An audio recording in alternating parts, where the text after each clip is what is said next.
Hello, so today we are going to be debunking one of the most claims that people say that the Shroud of Turin is a medieval forgery, and we're just going to prove them wrong. Let's go. Just to let you know that we found post-mortem blood, type AB blood, on the Shroud of Turin. And what that means is that they'll, you'd have to kill somebody in order to, put, this makes no sense. You have to kill somebody with one of the most rarest bloods out there and put that directly on the Shroud. How does that make sense? And look at the Sudarium of Ontario. That also had type AB blood. And the nose length also matches the one of the Shroud of the Turin headcloth, too. Also, look at Eucharistic miracles, too. Eucharistic miracles, all of them had type AB blood in them.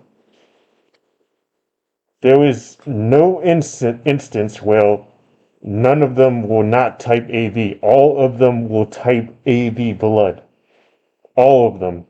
And when they researched into the blood, they found that there was a person who was going through intense stress, intense agony, and trauma, which is kind of an inclination how Jesus was crucified.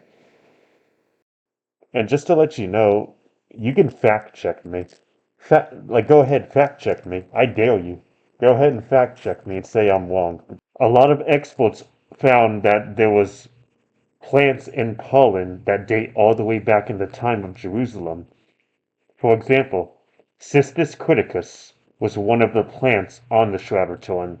You also have Gondelia tomoforti. I'm sorry if I cannot pronounce it. Here was what it sounds like and what it looks like. Gondelia tomoforti, which also links to the crown of thorns, since there is a person wearing a crown of thorns on the headcloth of the Shroud of Turin.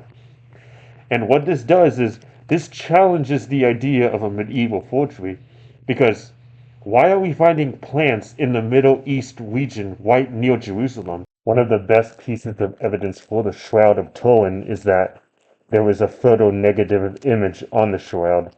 And what exactly a photonegative image is that it's basically reverse light and reverse dark. So what I mean by that is that if someone's face, like say if you were had a very, very shiny face, that image would appear dark on the negative. And then if someone's hair is dark, like if a person had really, really dark hair, the image would appear light on the negative.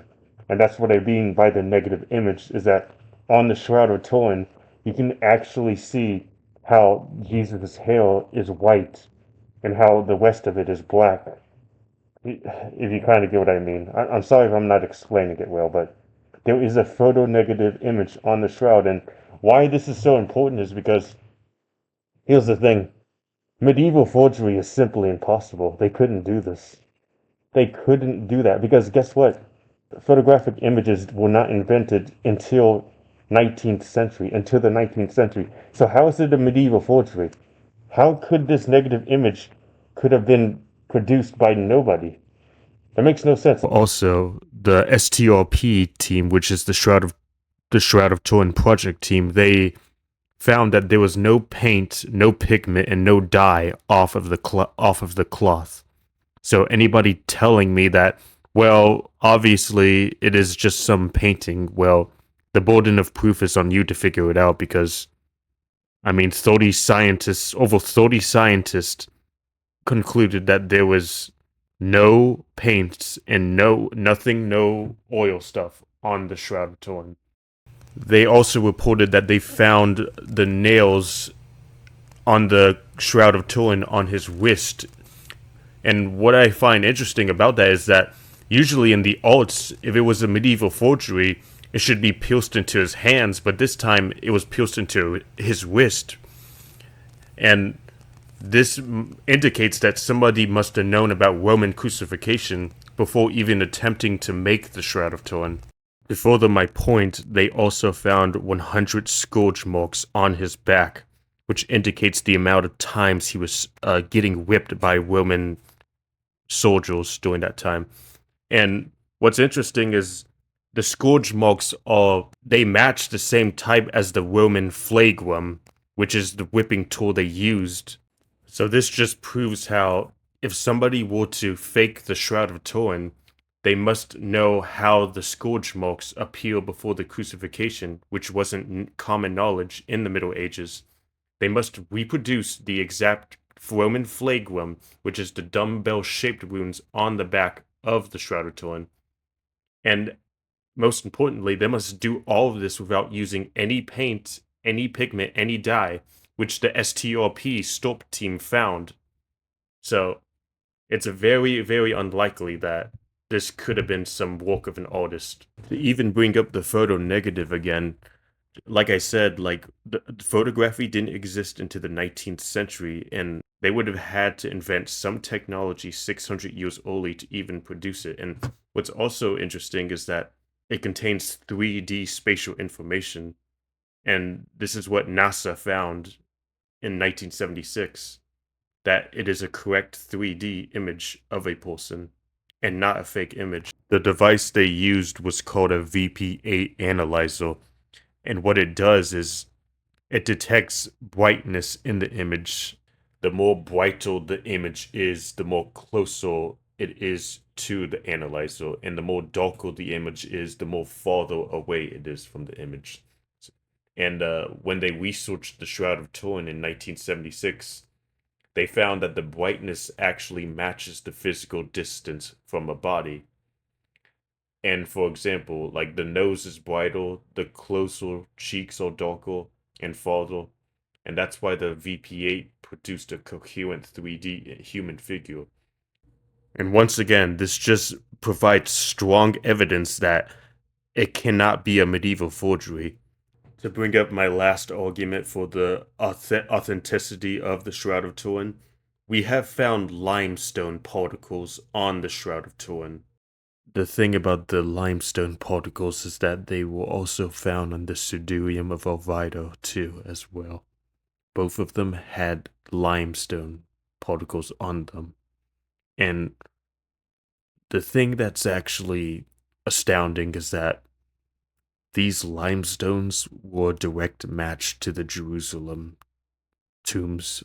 And why this is a very important point is that you would need a lot of people to move the tomb out of the way to even get the limestone to begin with if you wanted to fake the Shroud of Turin, which is very unlikely. For the shroud, the limestone wasn't just some dust on the cloth. The particles were found on the nose, knees, and the feet, exactly where a crucified and buried man would have touched the ground. Why this matters a lot is if the limestone were just scattered and smeared all over the cloth randomly, then the skeptics could probably argue that it was just a contamination on the cloth. But the fact that the Jerusalem matching limestone shows up at consistent points of trauma and contact supports the idea that the cloth was actually wrapped in a dead person's body. So there you have it for my final points of the Shroud of Turin not being a medieval forgery. Firstly, you would need to understand the methods of Roman crucifixion before even attempting to create it. You would also need to find a human and apply post-mortem blood on the shroud, which was type AB blood.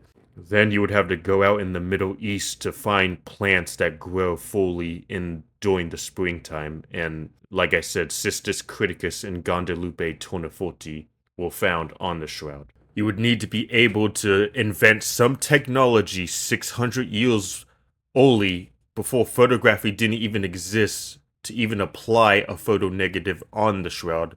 They would have also had to anticipate 600 years in the future that scientists would somehow invent a 3D distance information in images, which is the VP8 analyzer. And then again, that same forger, they would have to perfectly put the 3D image into the cloth without any knowledge of optics, photography, or image analysis. That's basically impossible. Another point to make is that you would need to find a Jerusalem tomb which matches the same limestone as put directly on the Shroud of Turin. And the thing about the Jerusalem limestone is it would have been dangerous to get one because you could have been prone to illness, sickness. It was really dangerous to go back in and to get a limestone from a Jerusalem tomb in the Middle Ages. And finally, they must do all of this without using any paint, any pigment, or any dye on the Shroud of Turin. So, with all these points I made, it's clear that the Shroud of Turin cannot be a medieval forgery.